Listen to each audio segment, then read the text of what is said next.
বিসমিল্লাহির রহমানির রহিম। ঘাট আইটি সেন্টারের পক্ষ থেকে আপনাদেরকে অভিনন্দন। তো শুরু করতে যাচ্ছি আমরা ব্যাকগ্রাউন্ড রিমুভ কিভাবে করে। যে কোনো ছবিকে আপনি দ্রুত গতিতে ব্যাকগ্রাউন্ড রিমুভ করতে পারবেন। তো আমি যে গোপন টেক্সটটি আজকে আপনাদের সাথে শেয়ার করব, তো সেটি করার জন্য প্রথমে আমরা কথা না বাড়িয়ে আমরা চলে যাব স্ক্রিনে। এই যে ওয়েবসাইটটি, এই ওয়েবসাইটটি আপনারা যদি গুগলে সার্চ দেন, এটি কিন্তু আপনি মোবাইলেও আপনি চালাইতে পারবেন। আপনি যদি মোবাইলে চালাতে চান বা ডেস্কটপে চালাতে চান, তাহলে আপনি ইন্টারনেট কানেকশন দিয়ে এই রিমুভ যে বিজি লেখা আছে এটি গুগলে সার্চ দিলে এই ওয়েবসাইটটি চলে আসবে। সেখান থেকে আপনারা অবশ্যই প্রথমে এই সাইন আপ করে নেবেন। যদি আপনাদের কোনো ইমেল অ্যাড্রেস থাকে সেটি দিয়ে আপনারা এখানে আপনাদের একটা পাসওয়ার্ড দিয়ে এখানে লগ ইন করে নেবেন। সাইন আপ করলে আপনারা অবশ্যই লগ ইনের একটি অপশন পাবেন এখানে। এরপর আপনারা সফটওয়্যারটি ডাউনলোড করে নেবেন। সফটওয়্যারটি ডাউনলোড করা হয়ে গেলে ডেস্কটপে এইরকম সফটওয়্যারটি আপনার সেট আপ হয়ে যাবে। এরপর আপনারা অবশ্যই জানেন যে সেট আপ কীভাবে করে। তো সেট আপ করা শেষ হয়ে গেলে আপনারা অবশ্যই সেটিকে লগ ইন করে নেবেন যে ইউজার আইডি পাসওয়ার্ড দিয়ে। এটি সম্পূর্ণই ফ্রি, আপনারা পেইড ভার্সনটি নেবেন না, আপনারা ফ্রি ভার্সনটি নেবেন।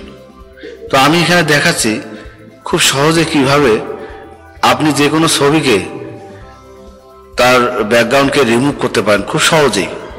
বন্ধুরা, এখানে যে প্লাস চিহ্নটি রয়েছে, এই প্লাস চিহ্নতে ক্লিক করার পর আমি এই ছবিটি যদি ব্যাকগ্রাউন্ড রিমুভ করতে চাই, জাস্ট ক্লিক করব। লক্ষ্য করুন এখানে চলে এসেছে। এরপর স্টার্ট বাটনে ক্লিক করলাম।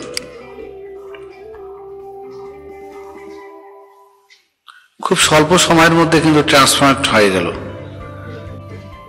লক্ষ্য করুন এই ছবিটি যে লোকেশনে সেভ হয়েছে, আমি সেই আউটপুট ফোল্ডারে চলে যাব। এই যে বন্ধুরা লক্ষ্য করুন ছবিটি ট্রান্সফার হয়ে গেছে। এখন যে ছবিটি আমরা ট্রান্সফার করেছি, ব্যাকগ্রাউন্ড রিমুভ করেছি, সেটি যদি আমরা ফটোশপে ওপেন করি, লক্ষ্য করুন এখানে কিন্তু অলরেডি ট্রান্সফার 100% হয়ে গেছে। কোনো জটিলতা ছাড়াই কিন্তু আমরা সফটওয়্যারটিকে সুন্দরভাবে আমরা ব্যাকগ্রাউন্ড রিমুভ করতে পারলাম। তো এই ছিল আজকের টিউটোরিয়াল। যদি টিউটোরিয়ালটি অবশ্যই ভালো লাগে তাহলে আপনারা পরবর্তী টিউটোরিয়াল দেখার জন্য চ্যানেলটি সাবস্ক্রাইব করবেন। এই ছবিটি আমি ব্যাকগ্রাউন্ড রিমুভ করব।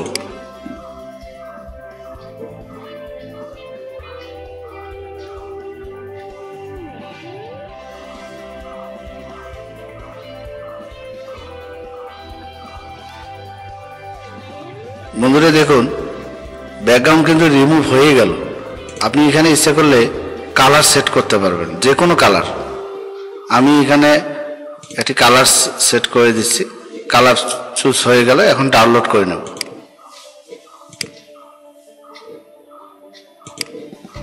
বন্ধুরা লক্ষ্য করুন এখানে কিন্তু ডাউনলোড হয়ে গেছে।